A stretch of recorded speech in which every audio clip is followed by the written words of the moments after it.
Hello, my name is Free Happy Dolphin, and after 100-minute dive episode, we are going to review EcoGnomix on Verdict series, which is really cool turn-based strategy city builder game. If you want to see full evaluation criteria, follow the link in description down below.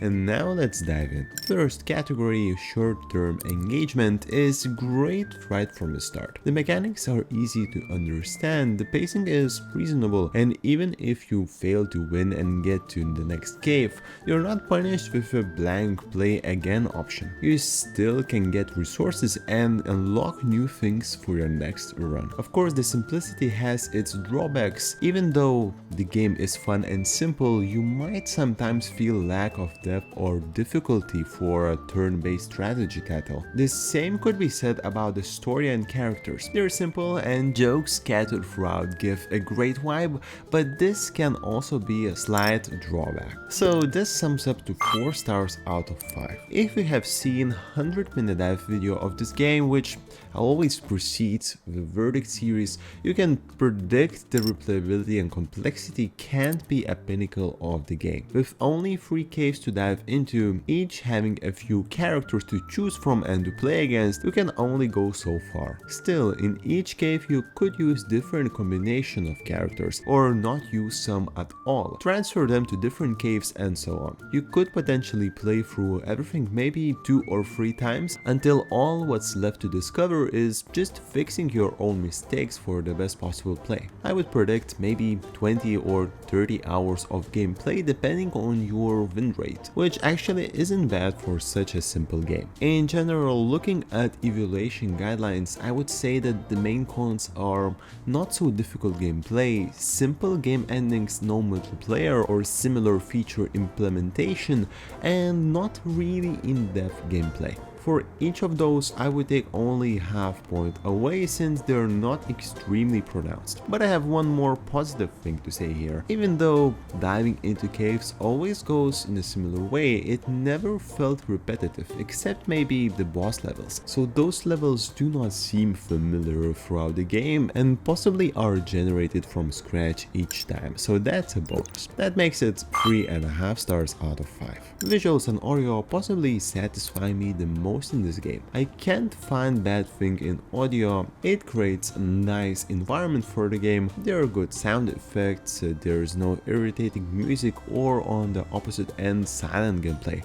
So great job there. The graphics also look great. The style remains to be cartoonish, so maybe it's not fair to give a maximum score compared to super realistic graphic titles, but it looks great anyway. Everything appears to be made of plasticine, what you used to play as a kid, for example I did, with a nice texture on it, giving a pleasant vibe with kind of cartoonish realistic graphics. There aren't any special visual effects, but that's not a big issue I think, since nothing seems to be missing or wrong in this game style. The voice acting is nice as well, and those few cinematic scenes are okay too. 4.5 out of 5. The fourth category, handling and user interface, feels great as well. Menus are clear and it's generally easy to play the game. 2 small things that I need to point out from my gameplay, each costing half a point in this category, are not a lot of hotkey options,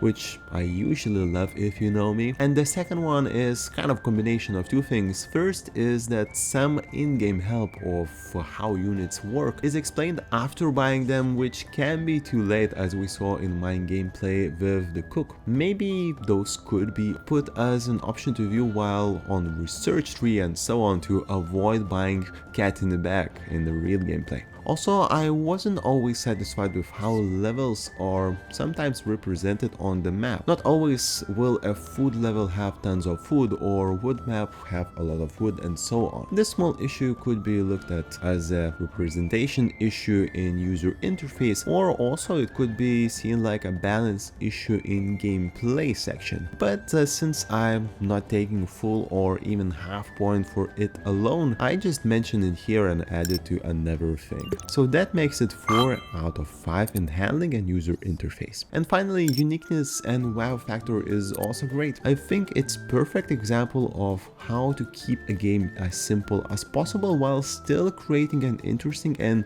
semi-complex experience. The mechanics and the game concept seems unique and interesting, at least to me. Of course, the level system is now broadly used and not that original, but it's fine. Maybe it's also not the most complex turn-based game on the market, but it excels in great visual and audio quality, simple, easygoing gameplay, and gets extra points with tons of jokes and funny situations. So while you may not feel drawn into heavy emotional impact title, you will be in a good mood for the rest of the day. Because some games can provide gameplay but could not even be put in any category, unlike this one in turn-based strategy, city builder genre, and some can be really emotionally impactful. I need to leave a room for those, but overall this title leaves me with really nice impression. 4 out of 5. Negative factors are really hard to assess fully. On one hand, there are no major issues. On the other, just looking at things I have already mentioned that should be evaluated with a score in this category,